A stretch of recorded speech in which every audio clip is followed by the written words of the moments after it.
ಇನ್ನು nut bolt ಬಗ್ಗೆ ಮಾತನಾಡಿದ್ದ ಡಿಕೆ ವಿರುದ್ಧ ಕೇಂದ್ರ ಸಚಿವ ಕುಮಾರಸ್ವಾಮಿ ಕೆಂಡಕಾರಿದ್ದಾರೆ. ನಟ್ಟು ಬೋಲ್ಟ್ ಸರಿ ಮಾಡೋಕೆ ಅಧಿಕಾರ ಕೊಟ್ಟಿದ್ದ, ಆ ಕೆಲಸ ಮಾಡೋಕೆ ಬೇರೆಯವರಿದ್ದಾರೆ, ನಿಮ್ಮ ಕೆಲಸ ಏನಿದೆ ಅದನ್ನು ನೀವು ಮಾಡಬೇಕು ಅಂತ ಹೇಳಿದರು. ಇತ್ತ ನಿಖಿಲ್ ಕುಮಾರಸ್ವಾಮಿ ಕೂಡ ಮಾತನಾಡಿ ಒಂದು ಪಕ್ಷದೊಂದಿಗೆ ಗುರುತಿಸಿಕೊಳ್ಳೋಕೆ ಬಹುಶಃ ಕಲಾವಿದರು ಹಿಂದೆ ಸರಿದಿರಬಹುದು, ಅದು ನನ್ನ ಅಭಿಪ್ರಾಯ ಅಂತ ಹೇಳಿದರು.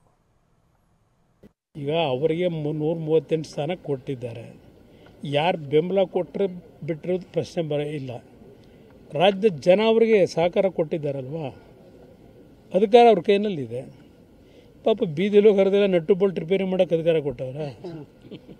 ನಟ್ಟು ಬೋಲ್ಟ್ನ ಏನಾದ್ರೂ ತೊಂದರೆ ಆದರೆ, ಲೂಸ್ ಆದರೆ ಸರಿಪಡಿಸೋದಕ್ಕೆ ಹಲವಾರು ರೀತಿಯ ತಜ್ಞರಿದ್ದಾರೆ, ಮಾಡ್ಕೋತಾರೆ. ಇವ್ರು ಏನು ಕೆಲಸ ಮಾಡಬೇಕು ಮಾಡಲಿ. ಸಿನಿಮಾ ರಂಗದಲ್ಲಿ ಇರ್ತಕ್ಕಂಥ ಕಲಾವಿದರು, ನಿರ್ಮಾಪಕರು, ನಿರ್ದೇಶಕರು ಯಾರೇ ಇರ್ಬೋದು, ಎಲ್ಲರಿಗೂ ಕೂಡ ಸಮಾಜದ ಆಗು ಹೋಗುಗಳ ಬಗ್ಗೆ ಪ್ರಜ್ಞೆ ಇದೆ ಅಂತಕ್ಕಂಥದ್ದು ನಾನು ಭಾವಿಸಿದ್ದೀನಿ. ಯಾವ ಸಂದರ್ಭದಲ್ಲಿ ಯಾವ ವಿಚಾರಕ್ಕೆ ಸಂಬಂಧಪಟ್ಟಂತೆ ಯಾವ ಹೋರಾಟಗಳಿಗೆ ಕೈ ಜೋಡಿಸ್ಬೇಕು ಅಂತಕ್ಕಂಥದ್ದು ಅವರ ವೈಯಕ್ತಿಕ ಅಭಿಪ್ರಾಯ.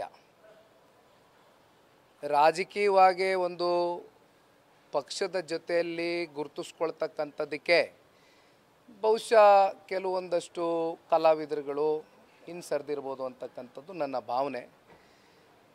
ಹಾಗಾಗಿ ಈ ರೀತಿ ನಟ್ಟು ಬೋಲ್ಟು ಟೈಟ್ ಮಾಡ್ತಕ್ಕಂಥದ್ದು ಇವೆಲ್ಲವೂ ಕೂಡ ಈ ವಿಷಯಗಳನ್ನ ಬಿಟ್ಟು ಗೌರವಯುತವಾಗಿ ಎಲ್ರಿಗೂ ಗೌರವ ಕೊಡ್ತಕ್ಕಂಥದ್ದನ್ನು ಕಲಿಬೇಕು.